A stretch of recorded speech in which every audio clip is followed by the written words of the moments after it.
So you've seen Manchester United, you've seen Bournemouth. It's time to find out who our next team is going to be in Tuna versus. If you haven't seen them already, go and check them out. There's a playlist up on the channel with both of them in so far. If you don't know what this is, it's basically we have 5 seasons. I take charge of transfers and tactics, simulate the season, see if I can do better than the manager in game in 5 simulated seasons. For example, Liverpool, it'd be me versus Jurgen Klopp. 5 seasons. If one of us gets sacked, it's whoever lasts the longest. If neither of us wins anything, it's all based on trophies won. Go and check out the previous 2 and you'll see what I mean there. But yeah, it's time to find out who our next team is going to be. If you haven't seen them already, spoiler alert, it is 1-1 at the moment. We beat Ten Hag, we lost to Scott Parker, and next up is Leeds and Jesse Marsch. This should be interesting. I'm going to go set up the game and I'll be back with you in one moment. So Leeds United, and this is one that I was looking forward to be honest with you. I think they've got a pretty decent squad, got some good young players. So yeah, I thought this was going to be pretty interesting. Liam Cooper is the captain, Luke Ayling is the vice captain, Stuart Dallas the key player, and Charlie Cresswell the hot prospect. And obviously, like I mentioned, it's a sort of updated database. So you've got the likes of Luis Sinstera here. Rafinha has gone as well. So yeah, I mean, this is up to date as of the 20th of July. Don't forget that I'm using the same database for all of these. But yeah, I think we've got a decent squad, and I've got ideas on where I'd like to strengthen. But if we just take a look at the finances, see we've got 24 million to spend. We've got a little bit to play with in the wage budget. So yeah, I think this should be pretty interesting. In terms of this season, as mid-table, 5th round of the FA Cup, 4th round of the EFL Cup. By the end of it, they want to be qualifying for the Europa League. So yeah, I'm going to go to this first transfer window and we'll see what we come back to. So we've done our first transfer window and a lot of transfers done this time around. First of all, let's talk about outgoings. A lot of loanees out. A lot of young players all going out on loan to get some game time. The likes of Cody Drama, Jamie Shackleton, Clayson, Tumen Henskov, that guy, Hedgie, Sam Greenwood, Joe Gerhardt. You know, some very, very good players. Lewis Bate in there as well. Permanent outgoing was Kiko Casilla for 2.2 million to Nice. Helder Costa has gone out on loan to Burnley. We are trying to get rid of him as well. So yeah, you can see there just a whole host of outgoings on loan. In terms of incoming, some real quality with this first person. Isco has joined us on a free transfer. Incredible, classy little player. 29 years old, so he's going to be fantastic for us. A very, very good player and a real steal as well. Then I just wanted some more depth in the back. You'll see why when we see the formation that we're playing. Vida has come in on a free transfer as well. Remember, he had a wonderful World Cup for Croatia a couple of years back. He joined us on a free transfer. Tony Nakamwe has joined us on a free transfer as well. The Nigerian play on the left wing, can play up top if you need him to. Joins us on a free from Trabzonspor. Again, just more depth really in there. I think he's got some very, very good attributes for that left-hand side of midfield. Keita Balde has joined us as well. He can play anywhere across that front line or up top as well. Free transfer after being released by Monaco. Again, you'll see been compared on the left there, but more depth as well. 26 years old, again, pretty solid little player as well for us. Then one that did cost us money, 50 million, potentially rising to 70 million. Dwight McNeil from Burnley. Now this was 10 million up front, 40 million instalments spread over 3 years, and then 20 million if he plays 20 games for England. He hasn't been capped by the senior team. He is only 21 years old, so there is still a chance. But I think he has wonderful potential. I think he's just a classy little player already as well. He's going to be very, very solid, and hopefully he can develop for us. Then Barney Sodi, Joe Willis, John Freeman, and Leon Chambers Paraleon was actually made by the assistant manager or director of football. I've got it set so they sign under 23s and under 18 players because I've realised that we weren't actually signing any youth intake players. And I think that could be why when we holiday through. Now let's go to tactics, and we're playing what I dubbed Bielsa ball. Three at the back with a libero and two wide centre-backs, two wing-backs, a holding midfielder, no one in centre of midfield, two inverted wingers, an advanced playmaker, and an advanced forward. And I do actually want to put in...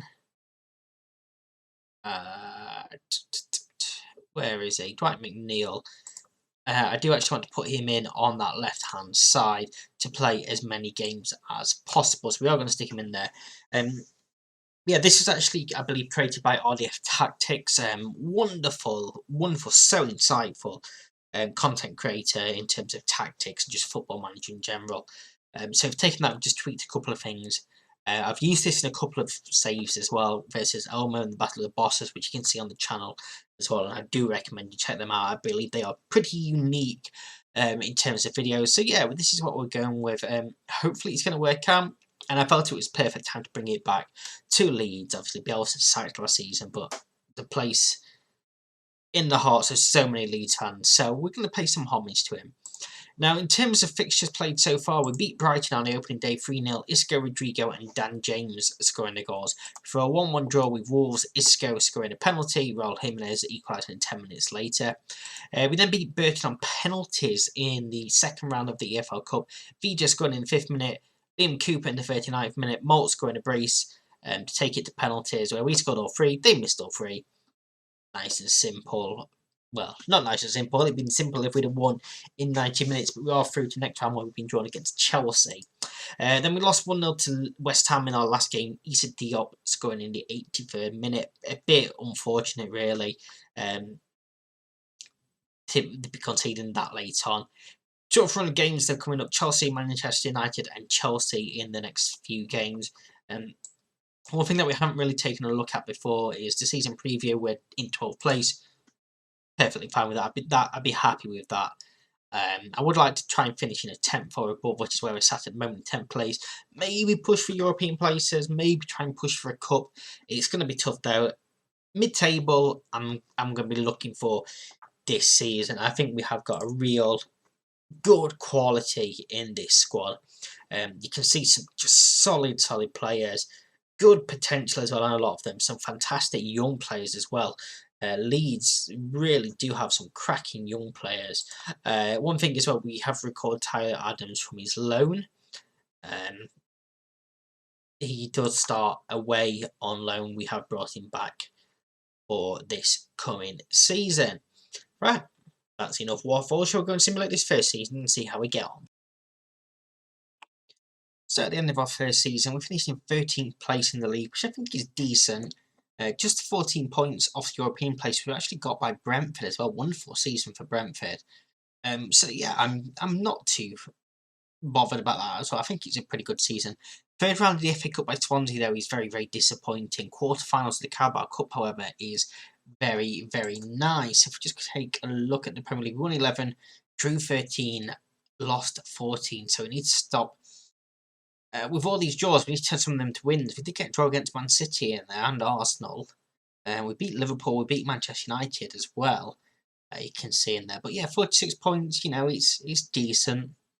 Let's just take a look at the schedule page, see how things worked out in the cups. So yeah, we beat Chelsea on penalties. Havertz put them ahead.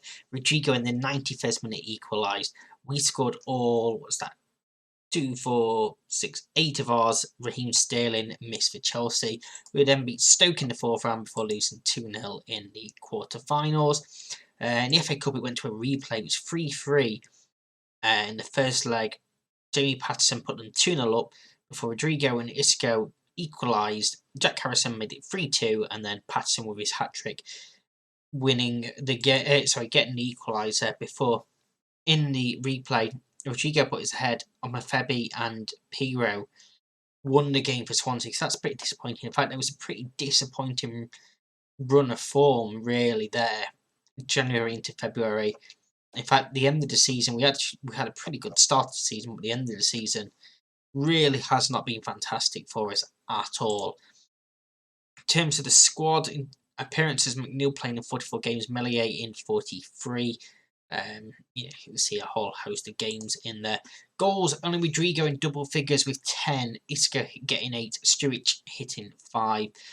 So a lack of goals as well, really. Assist-wise, Isco in double figures with 10, Fairpo and McNeil on 5 each. It's not good enough for McNeil. 6.52 average rating as well. We brought him in to be the star man, and that is really not good enough from him this season. So he is going to have to kick on massively going into next season. If we just go back and take a look at the Cups. Carabao Cup was won by Manchester United beating Southampton in the final. FA Cup was won by Leicester beating Man City in the final, which is why Leicester finished below us, got the Europa League place. Now we have £52 million to spend, which is pretty good. We don't have much spending the wage budgets. I might have to play around a little bit with that, but yeah, a decent amount of money. Personally, next season I want to be top 8. That is my plan next season, and challenging for a cup, hopefully. So yeah, let's go and see who's available to bring in, and I'll come back with you for the end of the second transfer window. So, second transfer window done, and we're taking a bit of a risk with this here. Trying to get rid of a lot of the older players, bring in younger players to try and see us through. So that's why Matis Klitsch has gone to Ghent for £9.5 million, Luke Ayling to Salzburg for 6.5, Vida's gone to Young Boys for 4.5, Keita Balder's gone for Cruzazul for 3.8. So I think good business on them, considering they were free transfers last season. Helder Costa to Notts Forest for 3.5 million. Tony Cranway and Danny van der Heuvel have also left the club as well. And then a few players out on loan. Bamford's gone out on loan. Cooper's gone out on loan. Dallas, Gilhart again. Isco's gone out on loan as well. So, you know, a few interesting choices that have gone out at the club. But coming in, Anthony Gordon from Everton, £9.5 million. Young, could play anywhere across that front line. I was surprised to see that he was transfer listed, and surprised to see the price as well. So we happily made a move for him. Michael Easay for 12.5, potentially rising to £15 million from Crystal Palace. Crystal Palace got relegated last season. That's why we managed to get him on the cheap. What a player this guy is. What a player this guy is. Hopefully he can thrive for us here. And Oliver Boscalgi even from PSV for £12 million. Again, a younger defender could play either left or left back or the centre of defence. Pretty good all-round defender. I think he's going to be a very, very good signing as well. And then the rest of them again, or just youth signings that the assistant manager has brought in. So no change to tactics for this season, but we are going to play this front four in every game possible. So Elise in behind, Gordon up top, Harrison on one wing, McNeil on the other. Though McNeil is currently injured. I am actually tempted to try and move these to an inside forward sort of role to try and score more goals. I think we'll do that on a support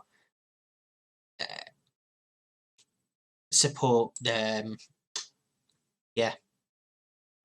It's on support role. No idea what happened there. My brain just had a brain fart. So far, this season, though, it's not a great start, but look at the fixtures. The kickers off. We drew 0-0 with Chelsea, though, on the opening day, which is pretty decent. Beat Sunderland once again on penalties. This competition and us with penalties, there's just some sort of romantic link between us. Sturridge put his head in the second minute. Fletcher and Stewart scored 2 late goals, and Sunderland must have thought they won it. For Aronson equalised in the 87th minute. Jack Clark, the only person to score for Sunderland. Lorente, the only one to miss for us, but we win 3-1 anyway. We then lost 1-0 to Tottenham in 95th minute. Oliver Skip goal. Heartbreaking. 2-2 draw with Everton. Again, 92nd minute equaliser on Calvert-Lewin. And we really need to learn how to see our games. And then we got destroyed by Manchester United. Cristiano Ronaldo hat-trick and a Jadon Sancho goal. So we're currently down in 17th place. Not great at all, but it's been a very, very tough start. We do have Liverpool up next in the EFL Cup. And of course, no European football this season. If we just take a look at what the board want this season, if I go to the right screen even, mid-table, 5th round and 4th round. So Yeah, I think that's doable. Like I say, I said top 8 initially. I think I want top 10. Top half this season and a cup semi-final is my aim. Are we going to get it? Stay tuned. I'm back with you 1 minute for the end of this season.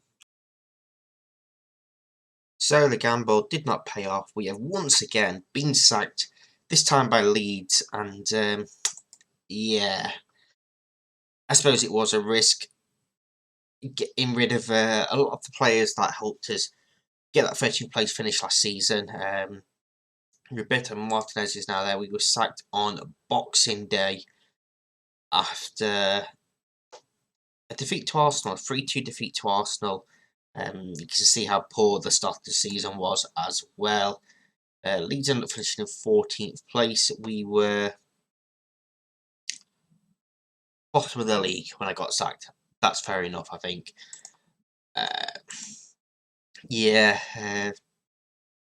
knocked out of the EFL Cup by Everton in the 4th round after beating Liverpool as well. So, Boxing Day 2022 is what Jesse Marsch has to beat. Let's go and simulate it and see how he gets on. See if he can beat me. And also, let me know as well what you think we should be doing. I think we may have to start making ourselves unsackable. Just to get through these 5 years, because this is becoming a common thing. And for me, it's not very entertaining, and I can't imagine it's very entertaining for you. So yeah, let me know down below what you think. Let's go simulate these 5 years with Jesse Marsch in charge. So we've come back the day after we got sacked, and Leeds are doing significantly more successful, so I assume we've still got Jesse Marsch in charge. And yes, he is indeed still in charge, so that makes it 2-1 to the current managers. Jesse Marsch has taken Leeds past me. Hasn't won anything yet, though. How did they do in their first season in the competitions? This is running very, very slow at the moment. If we just go back, third round of the EFL Cup, losing on penalties to Huddersfield. Third round of the FA Cup, losing to Middlesbrough. And Premier League last season, they were 12th place. So similar to us, but just having a better second season. That's how it goes, I suppose. I took a risk in trying to play a lot of the younger players. They did not, and yeah, and you see who we brought in here. Nicholas Koza, Eamon Benarouz, Jacob Brun Larson, Shoya Nakajima, coming in. Robin Koch went out for £6 million in the first season. Second season, Jason Maida, Amadou Traore, Carlos Salcedo, Bart Van Rooij, and Armand Dedic came in. On the outgoings, you can see Davis, Somerville, Helder Costa. So, yeah, he's kept a bulk of that squad together. So, let's go and simulate these the full 5 seasons and see how he gets on, shall we? So we're 5 seasons in. You can see Leeds have just been relegated from the Premier League. Jesse Marsch is not in charge anymore. It's Paulo Sousa. When was he sacked? 2024. So he managed to make 3 seasons. Sacked with them being relegated, I believe, by the looks of that. So obviously, first season they did pretty well. Second season they ended up in 14th. Then relegated in 18th, which is where he was sacked. Went down into the Championship and obviously came back up last season as champions before going back down again this season. So yeah, couple of decent seasons for him, but then it just sort of went downhill, unfortunately, for Jesse Marsch. What is he up to nowadays? This is something that we should check. He's still unemployed. So yeah, there we have it. Leeds have been done, and it is 2-1 to the real life managers compared to me. Make sure you come back next week to find out who our next team is going to be. If you have enjoyed this, please do like this video. And if you aren't already, please do consider subscribing to the channel. We're trying to hit 100 subscribers, so every single subscription helps massively. Thank you very much for watching. Until next time, I'll see you then. Bye bye.